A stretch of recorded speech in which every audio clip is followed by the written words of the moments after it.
बोल बे हां भाग मुहा में ना बाबा डाल दो मसाला ला के मर जी जानू कि ना आके के नो करे बटे हमनी के बना के तारे के कोने में तू खइबू ना दीदी जी हम कहां लोगे खाने के रोब बनाई तो के शर्म ना लगे रे एक तो कुछ लेके नहीं खिसाइले तो भीख मांगा देखा आई बड़े आ ऊपर से इतना शान से रहेली तो तोर मतलब ये बस चल जाएगा हां दीदी जी तो चले दे में जो हम ना अपने चलाए दीदी जी हमरा से जो भी गलती फिर मैं हमरे को माफ कर दी गलती नहीं किस कइले लेकिन हमार का गलती बेटी बताइए अगर हमार बाप दहेज नहीं कर दे लेता तो तोर बाप के बाप से इतना पहुंच के बात हमर का गलती बटे हमनी के कुल नहीं के बनी जाए चला हमनी के बेटी तरह नहीं जाए भीख मांगा के घर ना हटे ठीक है ना दीदी जी खुद जमा रखना तो बतिया बनी तो संगे चल के बर्तन माजे झाड़ू लगा ठीक है ना हमनी के कुछ ना करा जा तेनो करे इस घर के काम पूरा करबे आई बड़ी टिपना चौतरी वाला सुतर होतरी बियाह के सब बन जाके बना के दी तब कहीं और टाइम से कल उठ के मैं काम कर दे जानते नहीं को अभी बाप रे बाप होई तो कहो जागा से के राजा के रानी ही ये वाला सुतर दिया 10 बजे ले सुते दे धाम नौका देखा खटाई अगर बाप ना दी कुछ होता देखा तूने कैसे नहीं कहते जब बेटी के दुख देखी तो दी ही कहे ना चलो सगरी काम हो गई तुरंत खाली खाना बनाए बा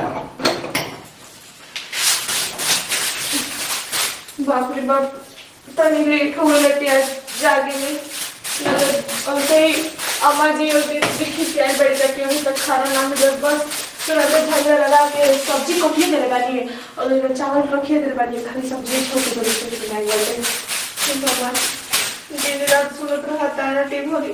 कि 1 रुपया नहीं खिलाए 1 रुपया नहीं खिलाए कितना करो ना तो नाम ही ना होला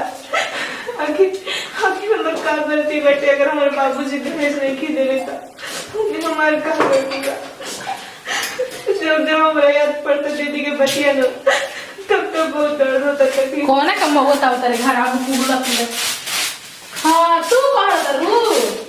काहे कौन करू बाबू पागल बन करता है मैं पागल बड़ी हां बोल मैं तो का कर पगला ना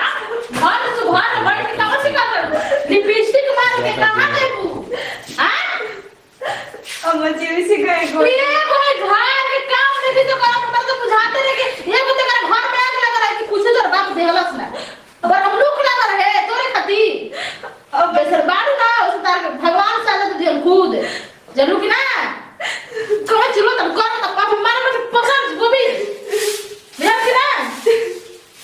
इकर लाभ से हम नहीं खेला तो कि का हमारा करे पटे हम का करत नहीं का हो जी अपने को झाड़ू लगा था झाड़ से क्या लगा था बड़े बाबू का इंतजार कर बाबा को खबर ये आई जाना नहीं जितना तेजी भी है ना उतने तेज कर बाप बाटे झूठो के का कहता कि काल दिन पैसा खेत में जाऊं होय आप लोगों को पैसा दिया साहब मेरे घर में लगा पैसा दिया झूठ बोल के बियाह कैला सका है काहे झूठ बोला सके हम दे देन रहे जब ओकरा बेचही के रहे बेटी के अपना त कब बेच दे भीख मांगा के घर में तोरे लगा देख तो बाप मैं कर के दहे देना तोरे देखा लग के ना घर में जान तो सुना लगा आ उन्हें चाहते हैं अरे उहे चाहता अगर देवे का औकात ना तो कर दे कि हम ना दे आ सुन ला अगर वो सोचा त उनके जान बच जाए तो उनका जान बची ना फोन पे अपना बाप से कही जा अरे वो तो जान बच गई एकर जान छोड़ दे चुपचाप से 50,000 रुपया वो पहुंचा दे गाड़ी दे के कहले बाबू गाड़ी दे दे आ ना तो तू घर में एक जगह लेके घर में से निकल जी चुपचाप से दीदी जी हम खाना चाहिए रोई ते बता कौन आज में मेरा बाप की हाजिर है तो बाप तो रखे राखी और काज बे हे भगवान जी शादी में एकरा कितना खर्चा कइनी जा हमनी के गहना ले ले सब मैंने सोचा मेरा कितनी माने आई छुछुना पूरी सब देखा हमरा सब हमारे से बोला ना हमरा से हमरा हाथ कर मार बैठे बाहर दे ना हां मैं कहले इस तरह का निकाल दे हमार खा चल ने खड़ा वो बोल में ना कम बोल ना को बोल बे हां भाग मुहा में ना बाबा डाल दो मसाला ला के मर जी जानू कि ना चली न करो दोबारा आज में चली घर में चली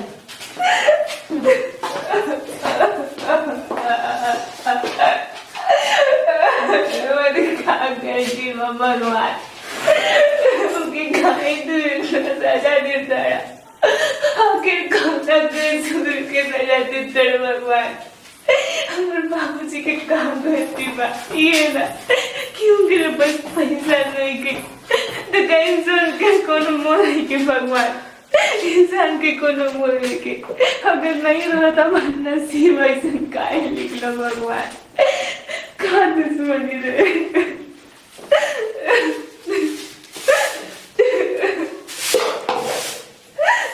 मन तो करते कि चार और खा के मरते लेकिन कैसे गाय बाबूजी पे खा गुजरी अगर ऐसा कोनो आगे बात सुन लेता। बाप रे बाप, हमरा घर जब शादी होत रहे तो 1 लाख में 20,000 रुपया का कम हो गए कर बाबू बुझात रहे ना कि फेरवा दी हम बारात लेके चलिए हम तो हम अभी घर में ऐसे होके देखा जैसे वो 50 रुपया दी ना तो से हम चैन से ना रहम देखा नहीं हमरो सब के बतियावत हटे घर में ना महाभारत के रख दे आग लगा दे हम घर में देखा नहीं कैसे नहीं पैसा मांगो तो करा से का हो काहे इतना हल्ला करता लू काहे ना हल्ला करी बताई ना पहले का हो गइल काजी हाँ। हमरा के बिरत बड़ा मैंने देखत नहीं अपने आप के हमरा के कहत इतना दहेज ले हाउ ले आओ फ्री में भिख मांगिए उठा के ले बनी तवन एक मंगिया के हाँ? हमारी पहले है कि भाई के बा माई बाबू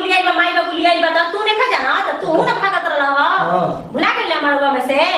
मारो में हमरा के सिकड़ी ता न त बियाह ना कर सिकड़ी दा के हम अपना के न कहनी ओकरा के माई बाबू कोई न ओकरा के कोनो सभी ना हाउ बनन तो छोड़ के चलिए गेलन मेहरा के हां ऊ कहत रहे कि हम रखबे ना करम गरीब घर कर है तू रखो है नहीं हम कहे कर हम त फिर घर में का करतिया अब का करती अब माने ऊ कौना काम के बिया त अब ओकरा बारे में तू आ माई समझ जा कि ओकर का त ठीक बाटे हम लोग के बता देतनी जीवन भर खियाए के ठेका नहीं खिले ले हाँ, अब बड़का भैया कितना कमानी ना वो मच्छी तरह जाना तनी बाबूजी कितना दी ना घर हो जाना तनी तातना हम ठेका नहीं खिले ले ना कि हमरा कमाई उनका के खियाई ठीक है ना तू ठीक कर हाँ, माई आ तू कर घर में ना रही बस जहां मर्जी वहां जाओ आ घर में से देखो अगर कैसे निकाला तनी और बाबू देखो डांडा में चलता पाते पाते चला तनी कि ना ठीक बा बस समझियो सब का ओकरा बारे में होई हां तो ठीक बा जाई ठीक बा जाई रौरा काम पता नहीं हां जाई रौरा कौन काम करने देखी ना रौरा के हाँ, हमरा तो तो हम निमिया घर के में पेड़वा हम कोई खाली पहले बात हो मुंह मारत रही ना हेने से होने घर में टेंशन से बुझा तक माथा फाट जे एकदम से देख दिन रात कुल अच्छा लेकर रोत रहती है मेरे पापा मर गेल बा कि ना जा तन देखत का करत या पहिले